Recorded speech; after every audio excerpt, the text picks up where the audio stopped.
Nataka nikutambulishe kwa programu mpya ya messaging ambayo inaitwa Max. Hii hapa ni programu mpya kabisa ya mawasiliano kutoka Urusi ambayo sasa inaanza kuingia rasmi Tanzania, na inaonekana kabisa inalenga kushindana na majina makubwa katika ulimwengu huo kama WhatsApp na Telegram. Na kwa hapa Tanzania walianza kuifurahia hii kuanzia mwezi March mwaka huu. Sasa programu hii ilizinduliwa rasmi kupitia Russian House jijini Dar es Salaam, huku watumiaji wakianza kupewa nafasi ya kujisajili na kuitumia hapa nchini. Kwa mujibu wa waandaaji, Max sio tu application ya kutumiana message, ina vitu vya ziada. Inakuwezesha kupiga simu za sauti na video, kufanya group calls, kushare screen, kutuma mafaili, pamoja na kufuatilia channels mbalimbali za taarifa, yote ndani ya application moja.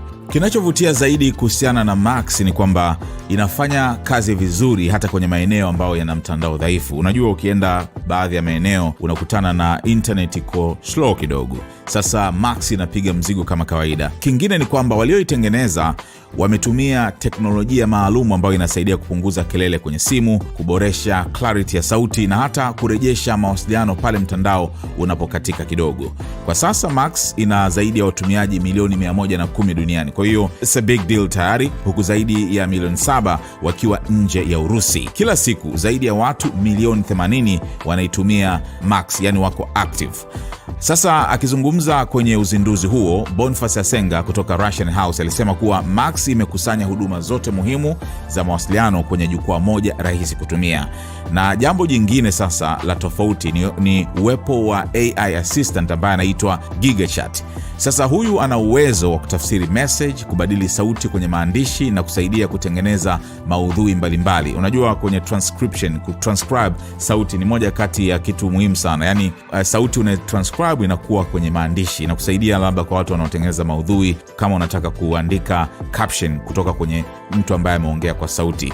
Sasa hii inasaidia sana katika kutengeneza maudhui mbalimbali, kitu ambacho kinaweza kusaidia sana watu wasioweza kuzungumza Kirusi. Kwa upande wake, Kapilima Hassan kutoka Kapi 7 Tours and Safaris amesema Max inaweza kuwa msaada mkubwa kwa wafanyabiashara wanaokumbana na changamoto za mtandao, hasa kwenye mawasiliano ya kimataifa. Programu hiyo pia imeboreshwa kufanya kazi vizuri hata kwenye simu za kawaida na za bei nafuu, jambo ambalo linaifanya kuwa accessible kwa watumiaji wengi zaidi barani Afrika. Mbali na Tanzania, Max tayari imeanza kutumika katika nchi kama za Jamhuri ya Kongo na pia Jamhuri ya Kidemokrasia ya Kongo pamoja na Gambia, huku mipango ikiendelea kuisambaza katika nchi zingine za Afrika zikiwemo Afrika Kusini, Angola, Msumbiji pamoja na Misri. Kwa hiyo sisi Tanzania tuna bahati kwamba tayari programu hii inafanya kazi hapa nchini Tanzania. Na kama ilivyo kwa program zingine ama applications zingine, unaweza ukaipata kwenye majukwaa yote kupitia App Store na vile vile kupitia Google Play Store. So ipakue sasa Max kama unataka kubadilisha namna ya kuwasiliana na ndugu, jamaa na marafiki na vitu kama hivyo.